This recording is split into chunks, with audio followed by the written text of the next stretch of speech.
Assalamualaikum warahmatullahi wabarakatuh. Selamat datang di kelas daring mata pelajaran Pendidikan Agama Islam dan Budi Pekerti.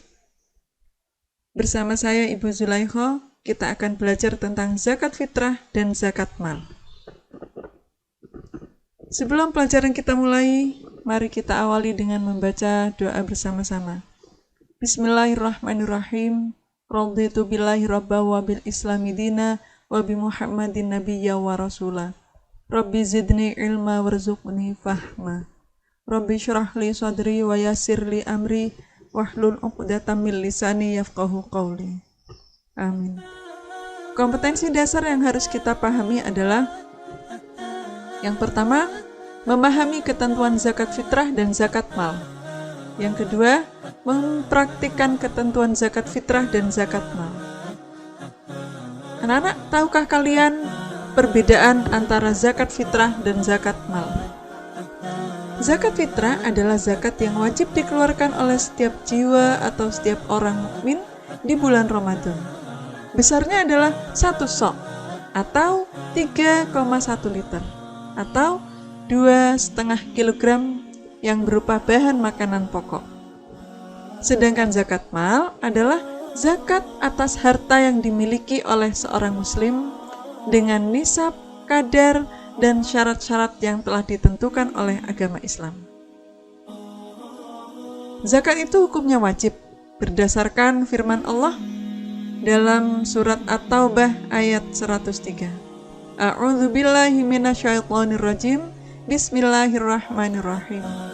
Khudh min amwalihim shadaqatan tutahhiruhum wa tuzakkihim biha wa sholli 'alaihim inna sholataka sakanun lahum wallahu sami'un alim.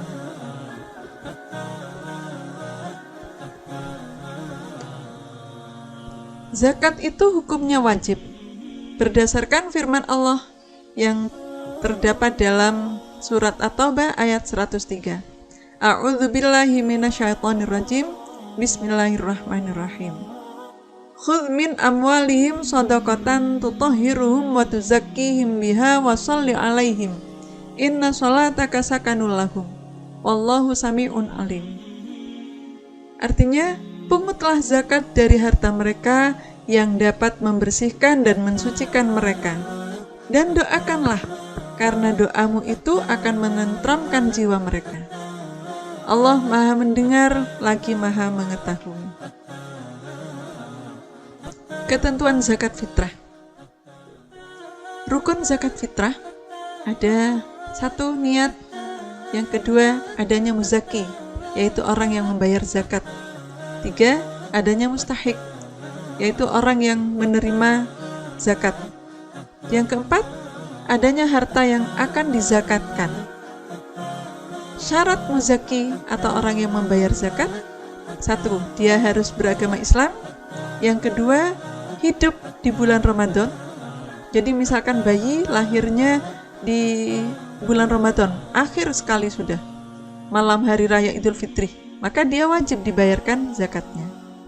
Sebaliknya, seseorang yang meninggal pada bulan Ramadan, baik di awal, pertengahan, atau akhir, maka dia tidak wajib dibayarkan zakat fitrahnya. Tentang waktu pembayaran zakat fitrah, boleh dibayarkan pada waktu takjil, yaitu sejak awal bulan Ramadan, tanggal 1 bulan Ramadan, ketika kita mulai melaksanakan tarawih, itu berarti sudah malam tanggal 1 Ramadan, sudah boleh membayarkan zakatnya. Sampai hari terakhir bulan Ramadan sebelum maghrib. Itu namanya waktu takjil. Boleh juga dibayarkan pada waktu wajib. Kok sampai hari terakhir sebelum maghrib belum dibayarkan? Maka berarti orang tersebut memasuki waktu wajib membayar zakat fitrah, yaitu sejak matahari terbenam hari terakhir Ramadan sampai sebelum sholat subuh pada hari terakhir Ramadan itu. Nah, kalau sampai saat itu belum membayar zakat fitrah, masih ada kesempatan terakhir, yaitu namanya waktu afdol, waktu yang utama, yaitu setelah sholat subuh pada hari raya sebelum sholat pelaksanaan Idul Fitri, itu masih sah membayarkan zakat fitrah. Tetapi yang harus kita waspadai, misalkan orang yang akan kita beri zakat fitrah itu ternyata sudah berangkat ke masjid untuk melaksanakan sholat id, maka kita akan kerepotan untuk membayarkan zakat fitrahnya. Padahal zakat fitrah yang dibayarkan setelah sholat Idul Fitri hukumnya bukan sebagai zakat fitrah lagi, tetapi dia sama saja dengan membayar sedekah biasa. Berarti dia dihukumi tidak membayar zakat fitrah pada tahun tersebut. Selanjutnya, ketentuan zakat mal. Syarat dari muzaki atau orang yang membayar zakat mal itu, dia harus beragama Islam. Yang kedua, harus merdeka atau bukan hamba sahaya. Yang ketiga, harta yang dimiliki adalah milik sempurna, bukan merupakan pinjaman dari pihak lain. Yang keempat, harta harus mencapai 1 nisab. 1 nisab artinya batas minimal jumlah harta sehingga seseorang tersebut wajib mengeluarkan zakatnya. Yang kelima, sudah sampai 1 tahun harta tersebut dimiliki untuk jenis harta tertentu.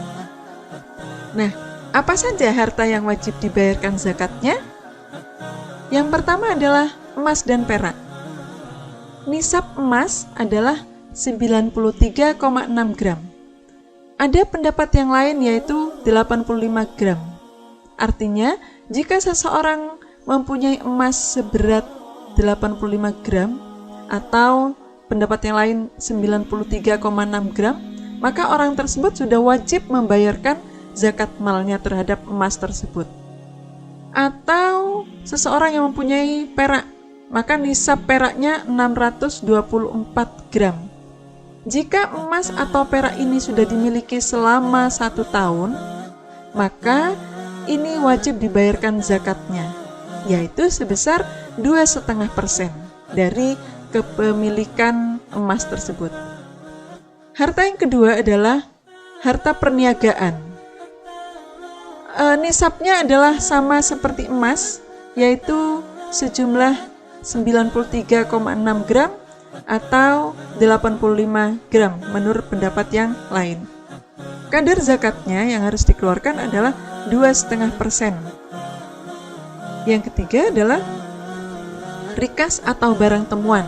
Misalnya menggali sumur sampai kedalaman tertentu kemudian menemukan bongkahan-bongkahan emas, mungkin sisa dari harta korun, maka ini wajib dikeluarkan zakatnya ketika itu juga, tidak setiap tahun tapi ketika itu juga, yaitu sebesar 20%. Harta yang keempat adalah pertanian. Nisabnya, batas minimalnya adalah 750 kg. Kadar zakatnya berapa? 10% dari hasil pertaniannya jika tidak ada tambahan biaya pengairan. Atau kalau dia menggunakan biaya tambahan pengairan, zakat yang dikeluarkan adalah 5% dari panennya tersebut. Dibayarkan setiap kali panen. Yang kelima adalah peternakan. Kambing atau domba, sapi atau kerbau, dan unta. Nah, ini ada ketentuannya tersendiri. Bagaimana ketentuannya? Saya sajikan ada tabel zakat peternakan. Jika mempunyai kambing atau domba sejumlah 40 ekor sampai 120 ekor, maka zakat yang harus dikeluarkan 1 ekor kambing berumur 2 tahun. Jika mempunyai 121 sampai 200 ekor, zakat yang harus dikeluarkan 2 ekor kambing berumur 2 tahun. Kemudian 201 sampai 300 harus mengeluarkan zakat 3 ekor kambing berumur 2 tahun. Setiap bertambah 100 ekor, kadar zakatnya ditambah 1 ekor. Untuk sapi atau kerbau, dimulai dari jumlah 30 ekor sampai 39, maka zakatnya 1 ekor sapi berumur 1 tahun. Ini sesuai dengan tabelnya. Sampai berjumlah 89 ekor, maka zakat yang harus dikeluarkan adalah 3 ekor sapi berumur 1 tahun. Dan rumusnya setiap bertambah 30 ekor sapi atau kerbau, maka kadar zakatnya ditambah 1 ekor lagi. Untuk unta, karena tidak dibudayakan di Indonesia, maka kita tidak sajikan di sini.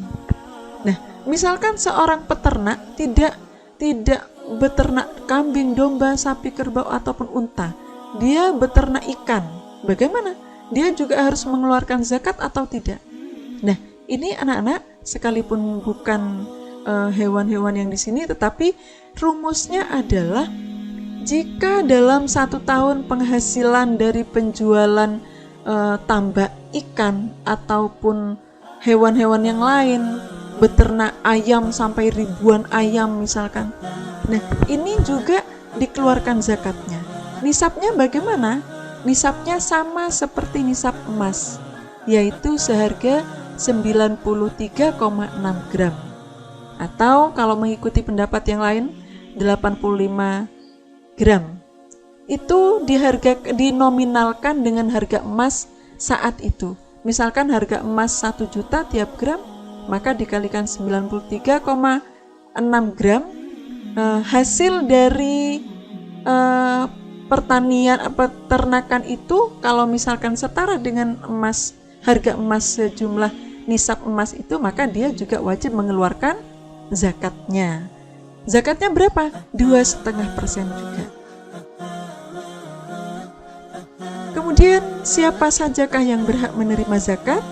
Yang pertama adalah fakir, yaitu orang yang mempunyai penghasilan di bawah 50% dari kebutuhannya. Misalnya kebutuhan rata-rata orang itu satu hari 10.000. Nah, orang tersebut mempunyai penghasilan tidak sampai 5.000 satu harinya, maka ini wajib berhak menerima zakat. Yang kedua adalah miskin. Kalau miskin, orang tersebut mempunyai penghasilan lebih dari 50% kebutuhan harian, tetapi masih tetap belum mencukupi kebutuhan wajibnya. Yang ketiga adalah amil.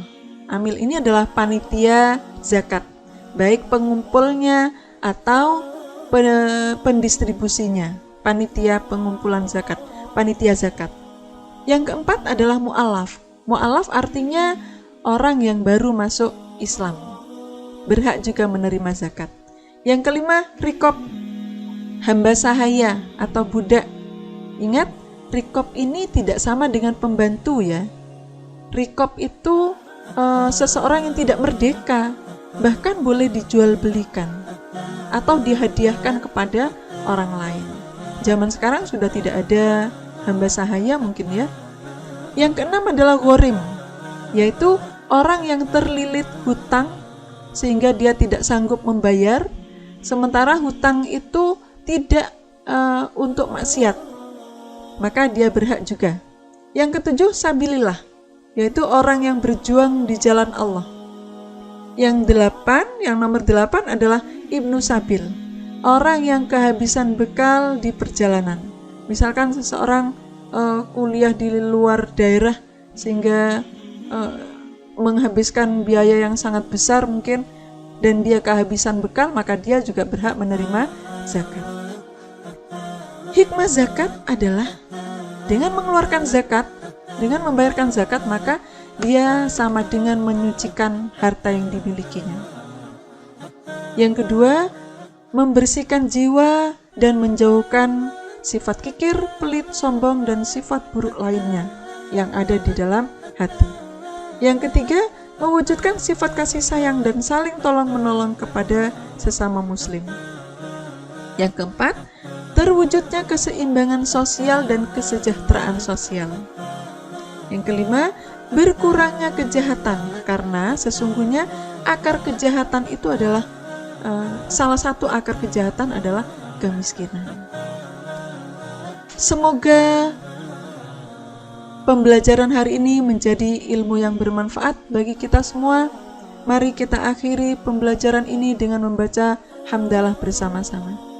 Alhamdulillahirabbil alamin. Assalamualaikum warahmatullahi wabarakatuh.